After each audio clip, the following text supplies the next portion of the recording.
to the gods, the Ringside Club pod. My name is A.O. Say you're the Ron and Don. Blame Boogie while you at it, blame Chad Law. Kayfabe is dead, break the fourth wall. Whatever style, whether it's lucha or strong style, come through the venue, fly, burn the bar down. Back to the pad, chop it up for the par. Ringside Club, intro to the squad as the show starts.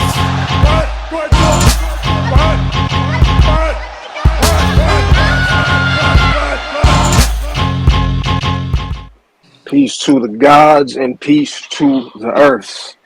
You are tuned in to the mighty Ringside Club Pro Wrestling Show. Me, myself, my name is A.O. Fresh off of death's door, caught that COVID super kick, but I kicked out at 2, you heard me? You did. Word. I'm here with the gentleman, as always, to my left. Mr. Ron and Don, what up, baby? Yes, man. Yes, sir. I am Ron the Don, 5 foot of fresh, giving you nothing less. You dig? On the socials, I am Ron Don PMF, and let me pass it over to the chocolate white brother below me. What's good? That's hilarious.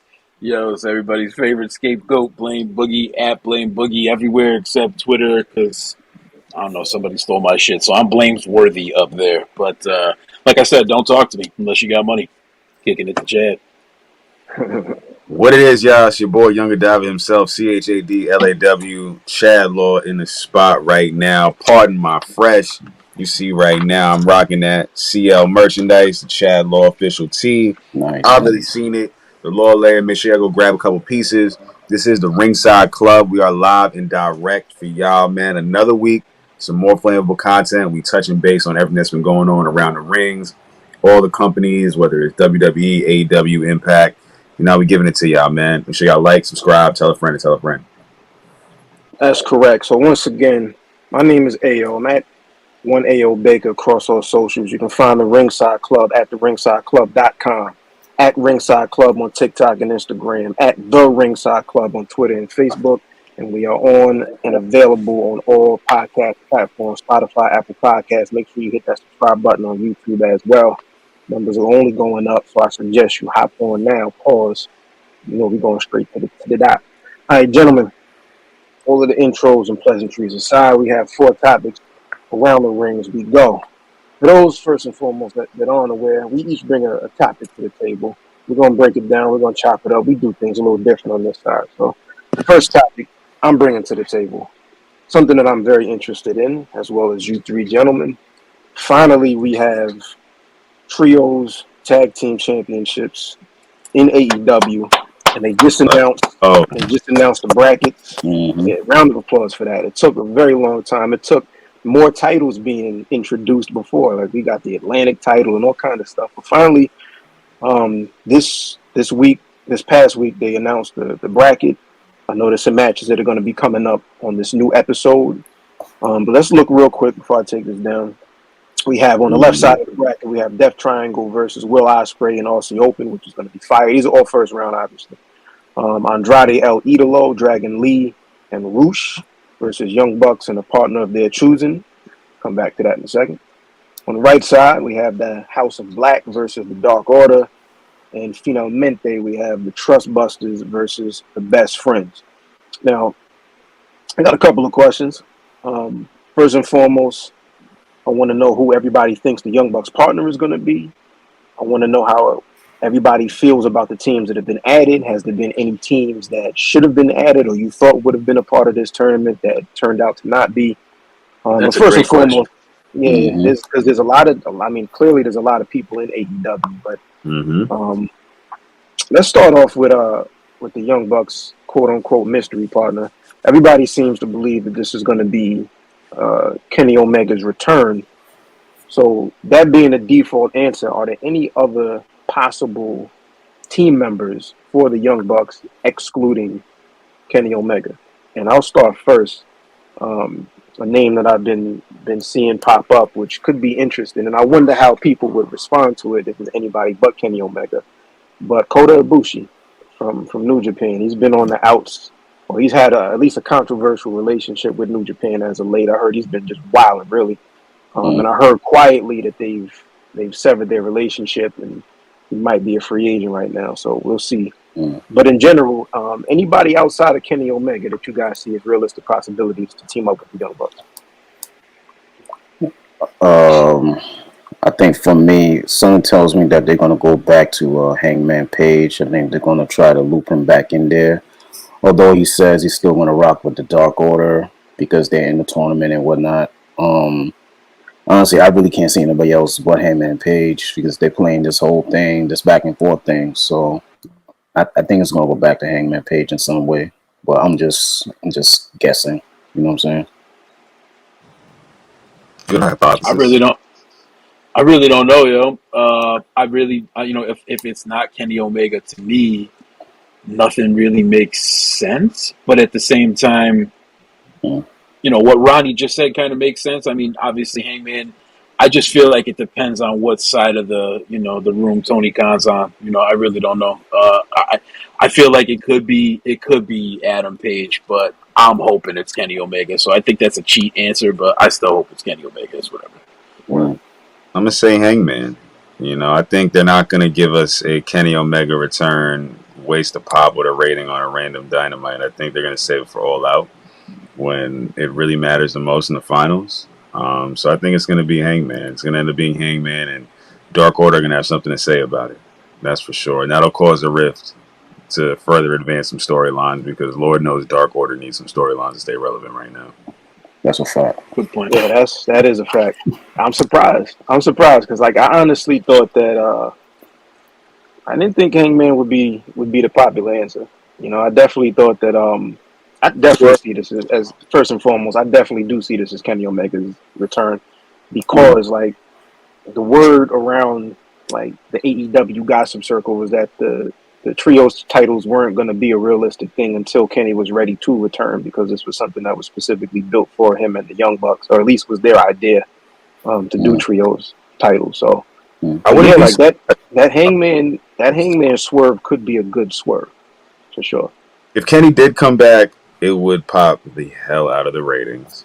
It would actually put things. We would all be excited, but I also think, like I said, they're gonna save it for All Out when it really matters. So that pop and that rating really matters the most. That's what I was thinking too because I'm like, what's his face? Kenny Omega hasn't. I don't know how long Kenny Omega's been out, but he's been out for a minute, and I want to see him debuting back, returning back on the Dynamite. But like you said, they could do it to pop the rating. I'll tell you exactly. I'm going to tell you why I think it's the opposite for sure. Because WWE right now, obviously, is kind of, creeping up in the conversation again. They used to just kind of be like everybody's cousin that said they rapped. But now, you know what I'm saying? You actually heard the album. They all right. You know what I mean? Yeah. So I'm pretty sure AEW AEW is privy. You know what I mean? So they might not just want to pop a rating, but make people talk about this shit. Because I think the only way we really care about those belts is if we get a little more firepower in that tournament, yo. Okay. All right, speaking of firepower, that's a perfect segue for my last question on this topic. I'll bring the bracket back up. Who do we see going to the finals, fellas? Off top, I'm going to say, because obviously the favorites are going to be Young Bucks and whomever their mystery partner is, a lot of people think. I'm going Death Triangle and House of Black, to be honest, in the finals. I think, here's pretty much how I see this playing out. I do think that I like Young that. Bucks, yeah. I do think, in some way, shape, or form, I think that because Hangman Page is going to be a part of the Dark Order, or at least in their corner, not necessarily wrestling alongside them, there's going to be some kind of a feud or some kind of interference, rather, from the Undisputed Era, who, pardon me, maybe I'm skipping ahead, but that's one of the teams who I was very surprised I didn't see added onto this bracket. You got the Trustbusters there, which, Lord have mercy, I don't get, but all right. But because the Undisputed Era aren't a part of this, I think Undisputed Era is going to figure out a way to cost the Dark Order and maybe even interfere and cost the Young Bucks and who I think is going to be Kenny Omega. I think they're going to be the outside interference that plays spoilers and that leads to some sort of a matchup between those three parties, whether it be a triple trios or some kind of combination at All Out. And I think that clears the way for Death Triangle and House of Black, who I think are the best trios. Either Man, way, if Ray Phoenix don't get a belt soon, I don't know who's promoting wrestling. Ray Phoenix been literally throwing his life on the line for like I don't even know how many. Literally. Right, many of times. Yeah. So like I guess two parts. Who are you guys surprised weren't a part of this, and who you guys see in the finals? Ron, that's you. Well, the thing is, who I'm surprised I can't think of right now.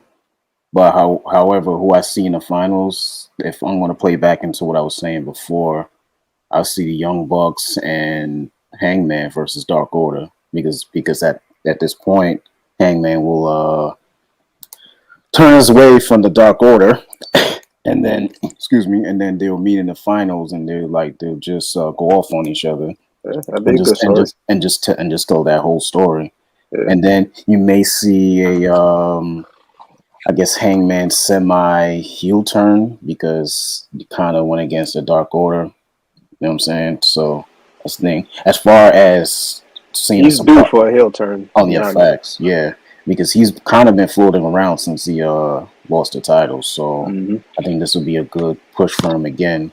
And then he's cool with the Dark Order. He's playing that cool friend thing. Well, I mean, this will be a good look for him if he's in the finals and give it that turn on him.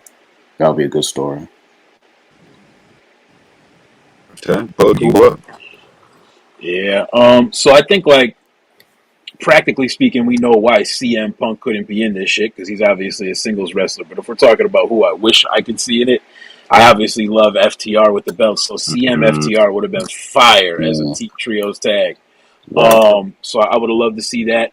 I also feel like it's kind of strange. What was you guys just named somebody that's not in it? Who'd you guys just name that wasn't in it? That was kind of surprising too. I really agree with it. Undisputed Era. No, well, yeah.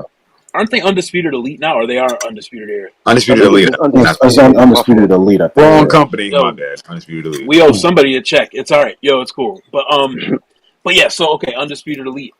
I mean, can I see the brackets one more time? I really do feel like there's going to be some interference in the first round. So I feel like whatever's going on with the Young Bucks and their secret partner, and maybe that Dark Order match has interference.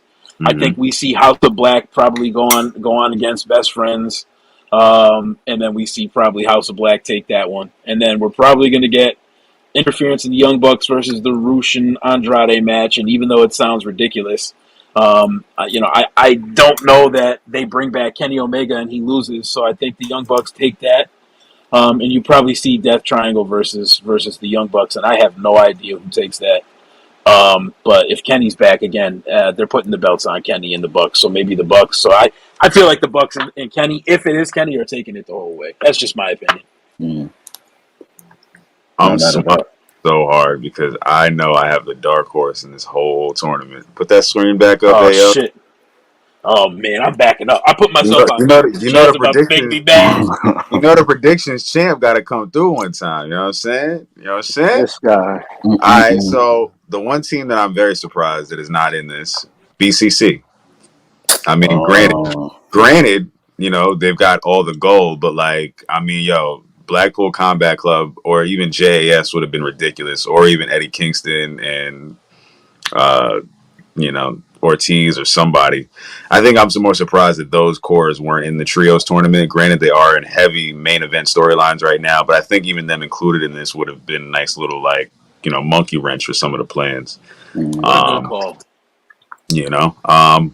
I will say if I had to go by just the brackets, Death Triangle are going to overcome Will Ospreay and Aussie Open because somebody from Aussie Open is going to take the pinfall. Because there's no way you're going to have Penta, Phoenix, and Pac continue to just not make strides in AEW. Granted, Pac got the All-Atlantic title. I still think they deserve some clout and some wins. Andrade, Lee, and Rush, they aren't going to overcome Young Bucks and the mystery partner at this point in time. Whoever's going to win the semifinals from that, I think it's going to be Young Bucks and the partner over Death Triangle because, quite frankly, Pac got the All-Atlantic title, so they don't need another title. That's what's going to end up being the case. If I shoot to the other bracket, House of Black and Dark Order, I definitely don't see Dark Order ever winning anything because they never win. So it's pretty much going to be House of Black going on. And then Trustbusters and Best Friends, there's no way Parker Boudreaux and the rest of these fucking jabronis are going to beat the Best Friends because it's like, nah. It's Orange Cassidy is going to give Sonny Kiss a Superman punch or Orange punch and knock them the hell out, and they're going to go on. And then from there, if I go back to that final, to the semifinals, I'm going to say that the Bucks overcome Death Triangle because that's just how the match is going to go. I don't think it's going to be a screwy finish either. I think they're just going to have a straight-up match, and it's just going to be a knockout. Holy shit, this was a really good match, and it came down to the wire. No screwy shit, no DQs, no run-ins. They're just going to have a knockdown, dope trios match, and the Young Bucks will win and go to the finals. And then on the other side, House of Black will not defeat Best Friends because Sting and Darby Allin will cause that disruption. And from there, they'll have their match at All Out in the tag team match because they're going to be occupied. And then we have our finals of Young Bucks and Mystery versus Best Friends at All Out. And while it would be the most ideal thing for someone on the Young Bucks side to win, Undisputed Elite is still in the wings, and they're not a part of this tournament. So you know they're going to screw the Young Bucks out. And you know who's going to win the Trios tournament and be the first champions? You got to give the people what they want. It's the Best Friends. Because they never win. They never have any title. And why not start the title reign off fresh by giving it to the best fucking friends? Yo, the prediction champ has spoken, it seems. So here's how it goes. Like, we make some nice little predictions of what we think is going to happen, but September 4th, pardon me, you might not even have that title by September 4th because September 3rd is Clash at the Castle. Oh, that's right. You're right. We got Clash at the Castle. Yeah, Clash at the Castle. So let's assume you retain. Okay. We will obviously revisit All Out and see. It's a busy weekend that weekend. There's a lot going on. We'll revisit. It's a double who's defense. actually going to make it. It's two title defenses. It's a blockbuster night. It's like a WrestleMania weekend. Like I'm defending the title on 2 nights. That's you make it out. That's actually, buddy boy. It's more bread for everybody too, if you think about it, because that's double the podcast for every. Like nobody's gonna put that all in one. I mean, you can put it in one show, but why not have 2 shows? You know what I mean? Like, you're right. That's 2 defenses. That's 2 title defenses for the predictions champ. All right, let's get it. You were overzealous right now, buddy. We gotta get the belt made up. We gotta get the belt made up. We do. You already know what the mock look like. You know what I'm saying? We just gotta touch it up. That's it. This guy said Clash of the Castles in the bag. That's amazing. Mm-hmm. All right, so September 4th is going to be AEW All Out. That's when the finals are going to be. But yeah, like that trios bracket to wrap this segment up. I like it.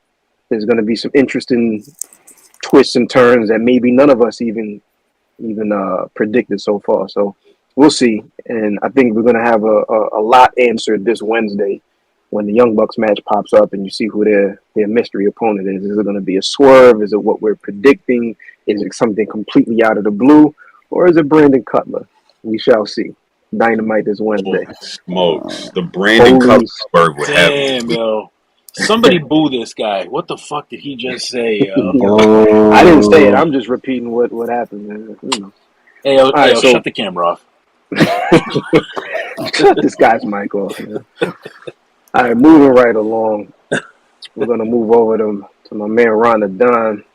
There's a lot of released WWE superstars, wrestlers that have recently made their return, such as Hit Row. They just came back. A couple more. So I'm going to turn it over to Ron the Don.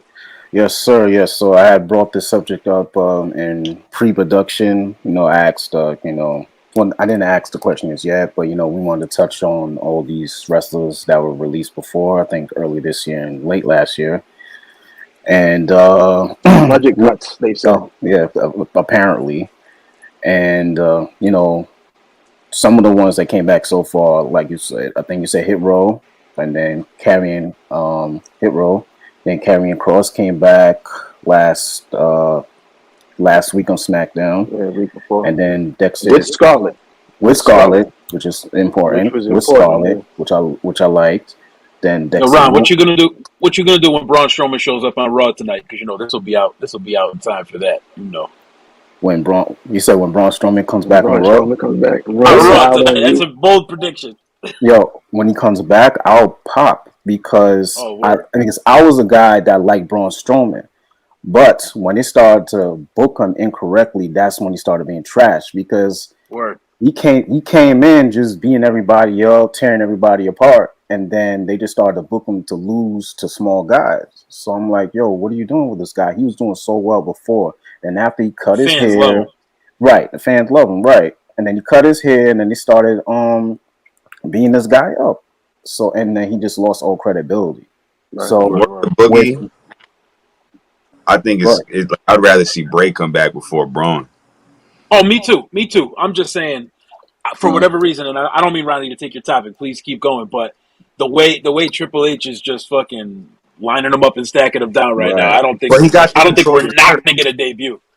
He got to control your narrative with EC3, so I don't think he's just going to give that up, particularly to come back. Yo, Damn, that's a name I ain't hearing in a minute. Damn. I don't Yeah, ever want to hear it again. bro, Yeah, and the narrative is yeah. real. It's a real show, real company. That's their company. So it's like I don't think he's going to give his company up to come back to WWE. I'd be very surprised. But the way that him and EC3 are pushing Control Your Narrative or CYN as the wrestling company, like I don't think he's just going to up and leave it. I think he's already C done. CYN, where the Y stands for yuck. Have you guys watched the Control Your Narrative? Nah, I saw it I've a little seen bit. clips. It kind of Nah. I've seemed seen a it bunch kind of of seemed clips. like grungy metal Yeah, almost. Like it's really Very dark. That's cinematic. all I Very noticed. yeah. cinematic. Yeah, yeah, Yeah. yeah. So yeah, Word. Didn't there's seem bad. Didn't seem bad. It was just kind of Mm. like, I guess I am sorry, Ronnie. We literally just stole Ronnie's whole segment, but no, I feel like that's the physical representation of like taking pre-workout is CYN. Like when you no, watch it, it's just like like that's how it feels. Like it oh, like I is. don't It know. is. Yeah, But I mean, it does go on par with Ronnie's topic because there are quite a few people in the CYN that could pop back up. There's Big for Damo. sure, for There's, sure. you know what I'm saying? There's quite a few people that have joined the Control Mm. Your Narrative that were released that could pop back up in WWE this week. So you never know. There's a lot of free agents on the table. I think really like Johnny Gargano. Like, give me Gargano. Give me Gargano. Like, I guess that's it. Like, who else is left? Gargano, Bray. Like, everybody else is pretty much off the market at this point. And Yo, it's yeah, like, you guys are actually going into what I was about to ask. Like, who do you, from all the releases that happened earlier this year and late last year, like, who do you want to see, or how many people do you see coming back who are free agents or have contracts that are expiring? Because the guys that came back so far, I would assume, well, except for Dexter Loomis, what I would think like they're like AAA guys in a way that he kind of favors. So a good question is like, who do you see coming back who was like a Triple H guy, or somebody you just want to see come back who was doing really well before and shouldn't have been cut at all. I'm gonna go with Candice LeRae. I'm gonna go with Okay. Candice LeRae because like they're bringing that women's division 2-3 weeks ago was decimated. Nobody was talking about it. Speaking of tournaments, that women's tag tournament wasn't yet announced, so that wasn't even on the table after Sasha and Naomi vacated and left the company for a bit. Which, by the way, if you want to talk about returns, I don't think it gets much bigger than that's going to those be the two turn coming right back. there. That was That's the So crazy. turn. Sasha's a top, 3, 4, 5 superstar period in that company as far as who actually moves units and who sells merch and reflects well on the ratings. But I'm gonna go with Candice LeRae as far as like who's released or whose contracts expired. The one caveat I will say is that she left because she the contract expired, but she also had a child. So Mm-hmm. really all depends on Or how what that recuperation process, and it's even a higher priority on her list. Nobody knows after they become a parent if wrestling is still going to be something you want to do and subject your body to, or to travel or whatever. Mhm. But that Johnny Gargano, I'm not the biggest Gargano fan. I see where he fits in. I get it. But I think as far as impact on their division, that Candice LeRae impact, because she was a main eventer in the women's division at NXT, she translates really well to the Raw and SmackDown rosters. So I'm going to go with Candice LeRae. Like, obviously, like, I'm a very big Bray Wyatt fan. You know, once you get rid some of the silly shit, you get rid of some of that. Me personally, like I have a whole, and this is a completely different topic, but the way that I would book Bray might be different from the way that some people might. But like, I just want to see him doing something relevant. Period. But I'm gonna go with Candice LeRae as far as who I think a nice comeback and who's gonna make a nice impact. Okay. Boog, who do you got? I mean, I think Karrion Kross was a great start with Scarlett. I think that was something that the fans like. That's one of those things where it's like almost like Breaking Bad, where or the end of Sopranos, where the fans are so rabidly like into it, and it's like, damn, this shit just ended like that quick. So I feel like that was so smart for them to do that. Aside from bringing back, because I don't want. Not that I don't want Bray Wyatt back. I fuck with Bray Wyatt, but I specifically would like The Fiend back, just because I do feel like there's more money to be made and more stories to be told, and that whole universe was fire. Keep Alexa Bliss the fuck away from it, and just keep that going. Absolutely, you know. absolutely. But I will say, just because I'm a realist, and I as much as I want to be this fan and say that, I don't think they're bringing them. Maybe they are. Maybe they're. I don't know if it's the Fiend that's coming back, unless they are going to separate Alexa. Because if you guys noticed, this was the first Raw that we saw where Alexa did not come out with the doll. She did not have the doll in her hand this past week. So I did see that. So I don't know. I don't know if we're moving away from that, or maybe the dolls were sold out. She left it at the fucking airport. I don't know what happened, but you know, I with all that aside, I'm not a Johnny Gargano fan. I never really was a huge black and gold fan. I think I've always been a fan of whoever came out of that system and went to the main roster, I guess, if that makes sense. But I don't hate it. There's just not a lot of people there that really capture me. They literally let so many people go. I'm just going to go with Braun. I'm going to say Braun. I want to see Braun Strowman come back.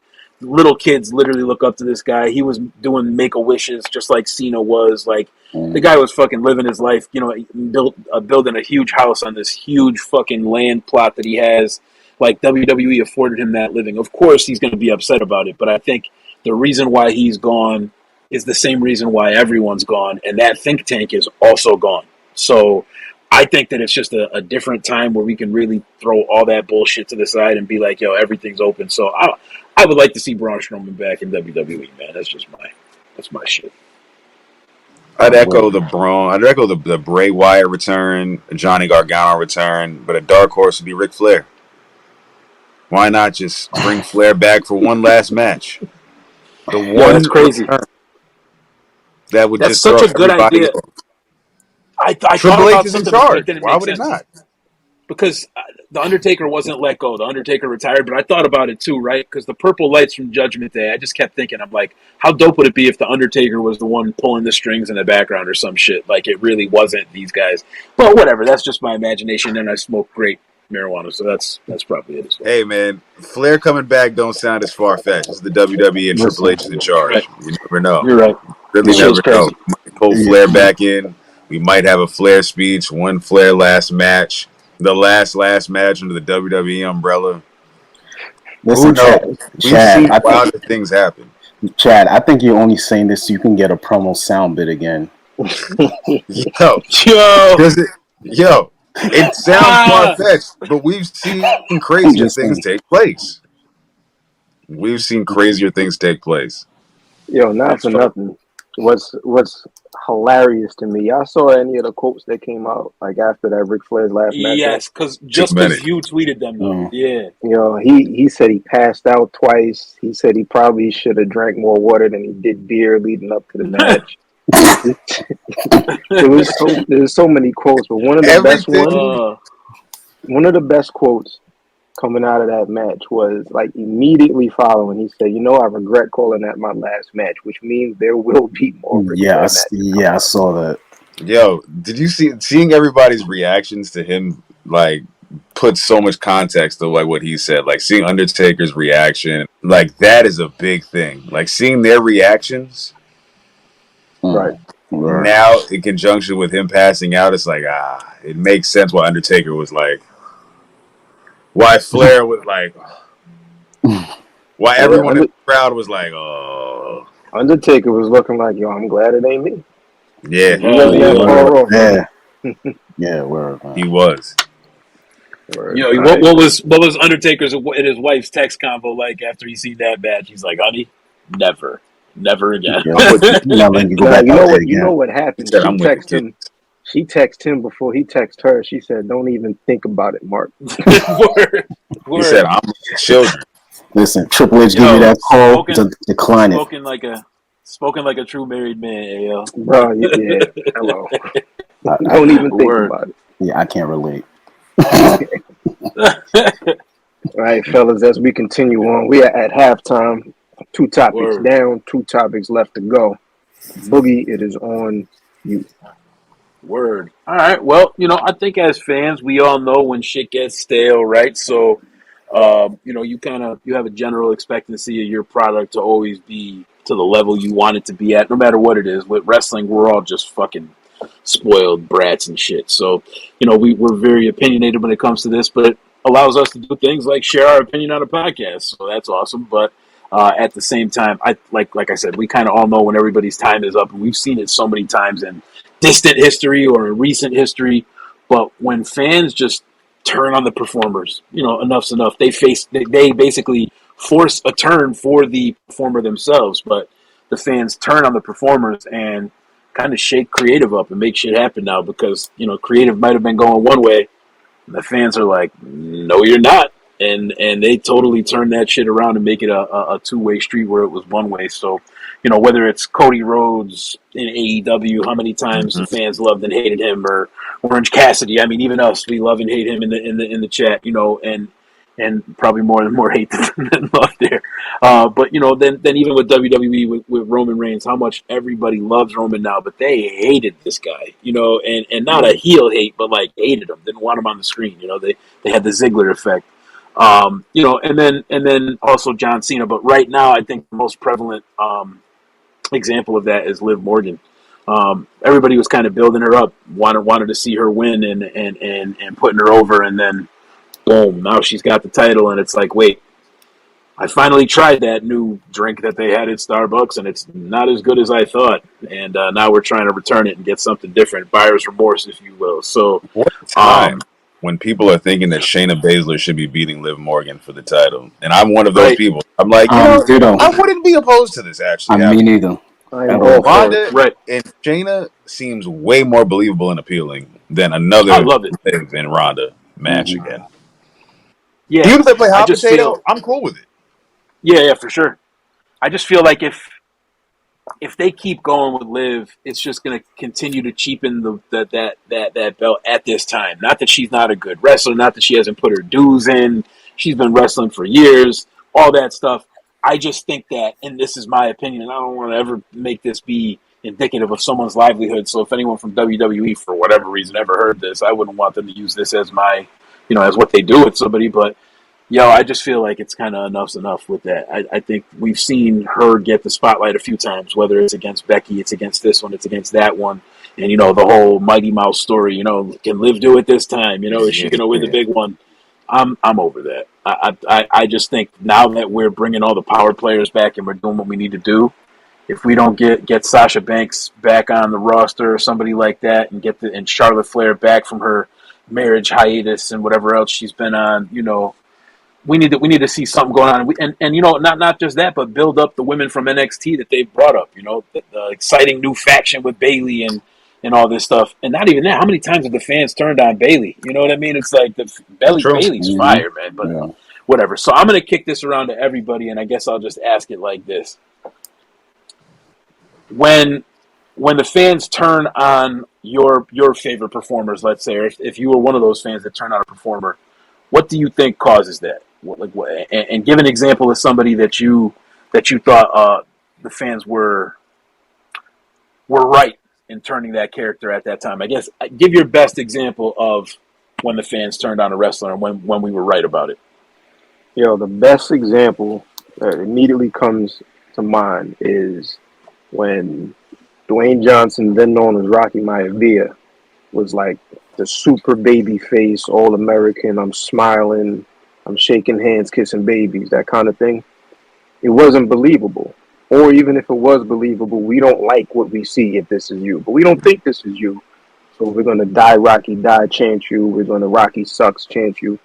And look at how that turned out. You have now the biggest action star, period, in movies. You know, you have a guy who, once he got out of that cookie cutter 1980s baby face, you know, he got out of those restraints and he was allowed to show his personality and add his own creativity and figure out how to craft his personality and his persona.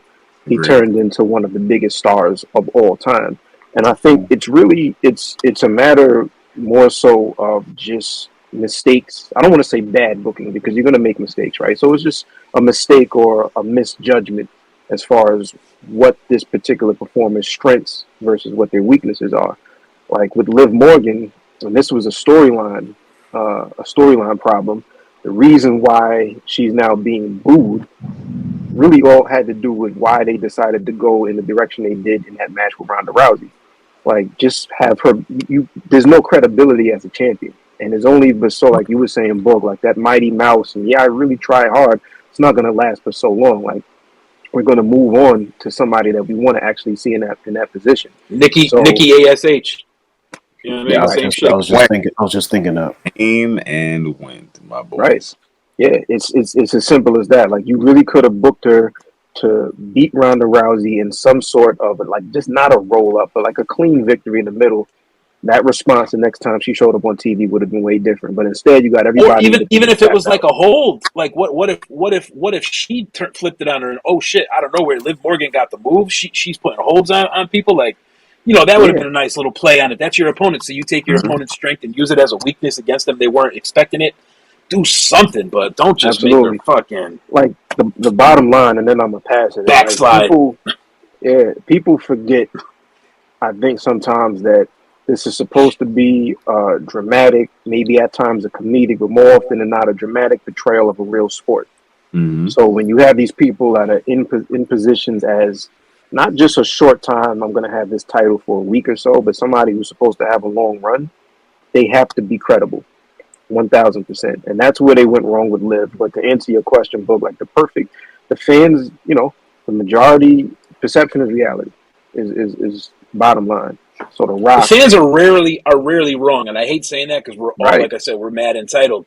But the fans are rarely wrong when they speak on something. You know what I mean? So, and even if they are wrong, so to speak, like if you're a smart promoter or a smart booker, you take that energy and go with it because if that's the direction that the fans are already going in, you just use that to your advantage. You know what I'm saying? So I'm gonna go with the Rock to answer your question. Nice. All right. I guess I'll go next. Boog, I'm so glad that you brought this up because I'm actually going to piggyback off of some of the things that you said. Listen, when I hear the trash Liv Morgan, she's not bad. But my thing is, I think what turns fans on the talent is, I think one of the things is like bad booking. It's just how you present them and what they're doing. The thing about, and my example is Liv Morgan, and my thing about Liv Morgan is I've never really was into her like that, and it's not that she's a bad person, but the thing is, we all know that she came from NXT, and she was on there for the first few months, and then she just disappeared, and then all of a sudden I just saw her on the main roster. And at the time, I think she was still in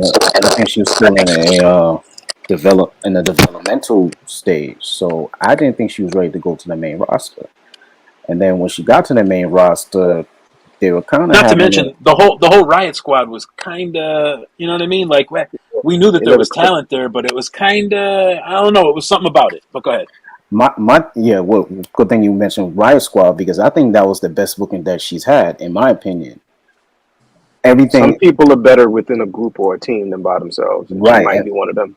Exactly. And I think because of that, she blended in pretty well. So you didn't see the, what's the word I'm looking for? Weaknesses. There's an old There's an old Paul Heyman approach is accentuate the positives and hide the weaknesses. Right. Exactly. Sure. So, I think that was her best booking. After that, they were just having to jump around like she was just doing this thing like AJ Styles and Finn Balor. I was like, that was so random. And then all of a sudden now they have her on the run to win the title. When she won the title, I really wasn't that excited, and I was never like a Liv fan because I think she needed more development. It's in the ring and on the mic. On the mic, she's a little cringy to me, and in the ring, kind of the same thing. And I'm not saying she's bad. I think she just needed more development, in my opinion. So, if she loses the title at Clash of the Castle, I wouldn't be mad about that. I say take her out for now and have maybe Shayna Baszler win it, because I think Shayna Baszler is a little more believable to me. Y'all know I never like Shayna Baszler. If I'm on board with that, then there's something wrong here, ladies and gentlemen. So yeah, I'm on board with that. All right. I'm gonna go a little off the lines of where we were at, but I think because I am the AEW guy. You guys know I'm the AEW aficionado. I'm gonna say Punk and Moxley right now is really interesting crowd wise. I almost feel like they're gonna have to turn somebody, and Mox is gonna have to be that one. And I'm not mad at it, but I feel like the audience naturally wants to just cheer CM Punk. They don't want to boo Punk. They love CM Punk, and Mox is the workhorse. But in this battle, they're gonna have to go pick a side, and Tony Khan has an odd way of doing that type thing. He just did it with Punk and Hangman. He does it with quite a few acts at the main event level, because a lot of the main eventers are always over to the point where you don't know who you want to choose, who you want to go with. So I hope the fans don't turn on Mox, but I think Mox is just going to turn himself. Also, I feel like Punk didn't come back to turn on the fans. Punk came back to get loved and worshipped, to get hugs, and be he wanted to be Batman. He wanted the bat signal to appear and him come back every time it shows up. So I don't feel like he could take it like Moxley could take it. Pause. As far as like that goes, like I just feel like he could. I don't know. I like what you're saying with that. The fans in AEW themselves, that's a whole episode, because we could talk about the fans in AEW just that by itself. But I do feel like the fans in AEW waver much more than the fans in WWE do on their talent. I don't know. It's just my personal opinion. I just feel like that's that's what I've been seeing. But yeah, I think I'm done. I didn't smoke yet. I'm about to light the shit up. That's what it is. No, I think you're spot on. You're spot on, Chad. Like, Mox is definitely going to be the heel, whether it's a turn or not. And the other part that's going to factor into that is, let's not forget that All Out is in Chicago. There is no chance in hell that CM Punk will ever be booed. You know what I'm saying? He could GTS Michael Jordan, and he's not going to be booed in Chicago. Is the bottom line. So you, Tony Khan, you knew what you were doing, man. You knew what you were doing having All Out in Chicago. Shouts to Blazy Susan. Blazy Susan. Check. Shout out to her. Shameless self-promotion. We see you. Hey, cut that check. All right. Fellas, we come to the final topic.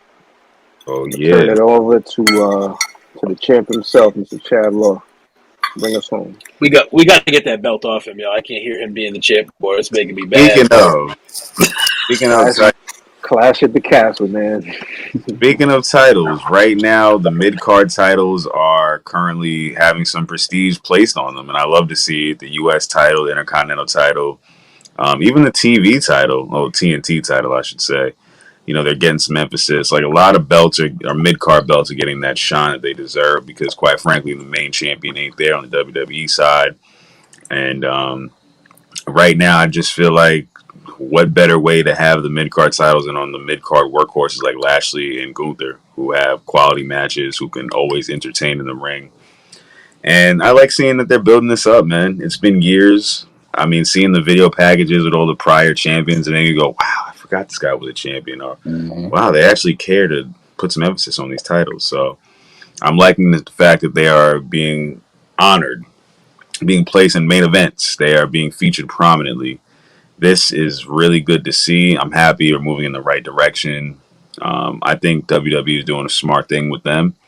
My question around the rings would be, who you guys think will dethrone either the U.S. champion or the Intercontinental champion when it's time? Mm. Or will both men have year-long reigns since they are both rather dominant monsters? That's very interesting. And to be completely honest, like with Gunther as the Intercontinental champ, I don't see anybody beating him anytime soon. I think he's gonna have a really long run. Like he was dominant. He's been dominant wherever he's been. If anybody's followed his career, back at WXW, title reigns in progress, Mm-hmm. and then eventually coming over NXT UK champ, moving over to NXT. Everywhere that he's gone, for the most part, he's won the top title. So, what I honestly think, and speaking about top titles, like this is definitely long term booking, but I don't think he's going to lose that title, that Intercontinental title, until they're ready to add him into the main world title picture. Because I can't see him just being a guy that's in meaningless feuds, especially under Triple H booking. That's a Like good I don't take. see him. I don't see him being a guy that just kind of lingers around and doesn't have anything going on that isn't, He's about not like being. too big for catering. You just can't miss. Yeah, You can't see this guy in catering and go, "What's he doing here?" Like, nah, it's just not happening. yeah. The dedication that he's put into being the shape that he's in, he's completely like remixed himself, and he's still as violent as ever and explosive. So IC title, I don't see going anywhere anytime soon. Moving over to Monday Night Raw with that U.S. Championship that Bobby Lashley currently holds. That one I can see being a hot potato belt. That's been the one that's starting with Cena in recent history has been like the U.S. Open, that kind of thing. So not saying that they brought that back, but just the element of surprise. It seems like that could be something that plays a part where it might be AJ Styles on Raw in that match with Bobby Lashley, but then again, it also might be somebody that they feel like promoting from NXT. I don't see Bobby Lashley having a long reign. He's another guy that I think really should be in that world title picture, but that's being monopolized right now, so it's not going to happen right now. But yeah, like who would be excluding AJ Styles? I'm trying to think. It really depends on who really needs a nice little shot in the arm on Monday Night The Raw. whole mid card, it's all of Raw. Yeah. Honestly, I was just about to say though. And let's also keep in mind, like we got Clash of the Castle coming up, but there's also been rumblings about a draft as well. So that brand split is still going to be there with Raw and SmackDown. There might be some shuffling of the deck. I don't think I have a concrete answer as far as who's going to beat Bobby Lashley for that title, but I don't think it's going to be a long reign. That seems like it's going to be a hot potato for the time being. But Walter will not be losing anytime soon. So, copy. As far as me, I'm glad you asked that question, Chad, because that's something I didn't even think about. I was just thinking about them pushing these two titles again because I'm seeing these promo videos and they're giving them meaning again. And this is great because going back to Roman Reigns has both top two titles in the company, and he's kind of part time in it for now. So you need another title under that to be great. You need another title for everybody to fight for. As far as who's going to take the titles off these guys, I say for Gunther, give him that run again where he had with the UK title. Let him have it for like a year and a half. Well, maybe not that long. You know what? Heat on that motherfucker. You know what? Maybe I think I just thought about this. So maybe let him hold it until WrestleMania, and then whoever. Man, I just had that thought. Man, I'm piggybacking off what you said, and I'm just gonna say Gunther's holding the IC title for some time, and he's winning Money in the Bank 2023. How about that? I can see that because he held that UK title for so long. So yeah, that was almost 2 years that he had that title just about. Right. And the thing is, let them push these titles and give them more prestige and build up the mid card. Like I think I tweeted this the other day. I was like, "Yo, stop." I tweeted this on Friday. Stop letting Sami Zayn dick ride the bloodline, and go back to NXT Sammy, and go for that and go for the Intercontinental title. Man, go back to NXT period and just beat Braun Breaker and become the NXT champion again. That would be pretty fire. But what do I know? What do I know? They can do that too. Listen, man, they brought up Apollo Creed back, so why not bring him back there and let him get that dad hat back? You know what I'm saying? Apollo Creed died, Ronnie. I think they brought Apollo Crews back. Apollo Crews, pardon me. Yeah, Rest in peace, Apollo Creed. Rest in peace. Man, imagine that was Apollo Creed. I would be scared as hell, man. Oh, I love you guys, yo. That's Apollo Crews. This is great. I don't know why I said Apollo Creed. Word up. Yeah, but they put Apollo Creed back there, you know. Ronnie just single-handedly gave us another fucking clip, bro. We love you. It's an air hug. Oh, there you go. Apollo Creed is not good, bro. Apollo not Creed is his new name. Apollo not Creed. But to wrap up what I'm saying, yeah, let them push those titles, give more prestige to it, because there's Roman Reigns got those 2 titles and he's part-time right now. So yeah. Well, I just like those. I like those promo videos that they did to push those titles, man. You know what I'm saying? That's a perfect segue to my take, bro. Because I'm gonna be honest with you, with those like little highlight reels, the montages they've been doing. To me personally, I know we all grew up on it. We're all around the same age. I don't know. Chad might be the youngest. I don't know what's going on here, but anytime I get an excuse to hear Gorilla Monsoon's voice, that shit is fire, yo. I fucking love Gorilla Monsoon, yo. He had like the illest wrestling voice ever, bro. Hearing that is so dope. But I think there's like kind of layers to this, and you guys touched on a lot of the layers anyway, but this kind of ties everything in. So, with all this returning talent coming, you do have to build these belts up, because not everybody could be the world champion.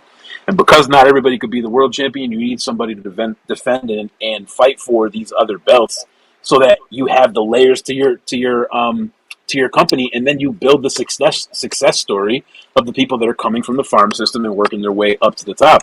It's the same thing as the World Series. If all of a sudden the fucking semifinals of the fucking playoffs meant more than the World Series championship, then what the fuck are we having the World Series for? So it's like we have to have that structure and that progression again. It just don't make sense. And then Ronnie just brought up Sami Zayn. I talked about this, so I'm going to bring it up again, and I'm just going to have fun with it. I do think that, again, same thing that you guys said, big capital G is going to keep that belt for a minute. The only person I could really see taking that belt off of him, and it's not because of his size, but because of who he is and his position in the roster, maybe somebody like a Kevin Owens. That would be kind of dope. I really like Kevin Owens. I don't know, the draft, all that shit's coming. People are going to switch up. They need to give Kevin Owens the belt again, and he can't be the world champion at the same time all this shit is going on either. If you can't tell, the marijuana kicked in, so here we go. Sami Zayn, I truly do believe, and again, the U.S. title, or I believe Bobby Lashley's been a great champion no matter what title belt he's had. He's honestly kept... Bobby Lashley's a fucking G, yo. A lot of people might not like Bobby Lashley. They might think he's like Diet Coke, whatever, but I fuck with Bobby Lashley. And I fuck with Diet Coke, you know what I mean? So... But nah. So yeah. I think that Lashley's going to retain. I don't know what they're going to do with the title moving forward. They played with Austin Theory. That's hopefully gone. But with the returning talent coming, let's keep building that belt and keep making it something to be had. Imagine Braun versus Lashley again, with Braun booked the right way for the U.S. title. Boom. There's a storyline right there. Like, if Braun was coming back, I'm just giving that. So again, this is my funny take, and then that's it. I'm done. But I said this in the chat. Imagine, and Ronnie's going to hate this, but imagine Sami Zayn gets that 24/7 title. He just starts coming out like he's Roman, like the bloodline shit. It starts pissing Roman off. For whatever reason, it's like, dude, you're fucking the 24/7 champion. What are you doing here? And it leads to Roman versus fucking Sami Zayn as the fucking 24/7 champion. And it's fucking hysterical, bro. It's a crazy idea, right? But I'm just saying, for entertainment purposes, how fucking funny would it be to see Sami Zayn coming out with the exact same entrance Roman got, just Sami Zayn graphics, That is pretty everything good. the exact same shit, That would just Sami versus fucking Roman. Make that. That's the only way you can make the 24/7 title mean something to me. Otherwise, Dana Brooke ain't doing it. Nah, you're right about that, because if R-Truth can bring a little prestige to that 24/7 champion, I think the idea that you just presented, they can do the same thing, because I think we're all right to throw that 24/7 champion in the championship in the trash. So if they can do anything to salvage it, then cool. But if not, then what are you doing with the belt? Because I haven't seen the belt in like a week. And I said, I'm not mad about that. Happy. Yeah, I'm not mad at all that I've not seen the 24/7 title in some time. And same thing with Tamina too, though. Since we're talking about it and Dana Brooke, book Tamina like a fucking like she should be. Like the way they were trying to book Nia Jax. Like Tamina could kick everybody's ass in there. Like why isn't she kicking people's ass and she's in some like sketch comedy routine all the time? That shit don't make sense to me. But whatever. Doing luau's and shit. Yeah, doing Like, what the fuck? wavy. No, you're right about that because she ain't terrible in the ring, but I think going back to booking, I think it's booking. You know what I'm Yeah. saying? Book her the right way. You had her in this comedy thing with Tozawa with this. I don't know what the hell. I don't even want to refer back to it. But Yeah, let the past be yeah, past. but like you can book her much better, and you doing this comedy routine. She's not really like a comedic thing figure like that. Let her Right. run over everybody. That's her attitude. Let her do that. Works Straight for up. Brock, doesn't work for everybody. You know? And that, ladies and gentlemen, is Around the Rings via the Ringside Club. Hello. Word. Facts. Appreciate all y'all fine folks for tuning in to the podcast one more time. As always, my name is AO, joined by Ron and Don, joined by Blaine Boogie, joined by Chad Law. Follow us everywhere at theringsideclub.com, Ringside Club on TikTok and Instagram, at The Ringside Club on Twitter and Facebook, and subscribe, please. We're on YouTube and all podcast platforms. Till next time, peace. We out, y'all. Holla.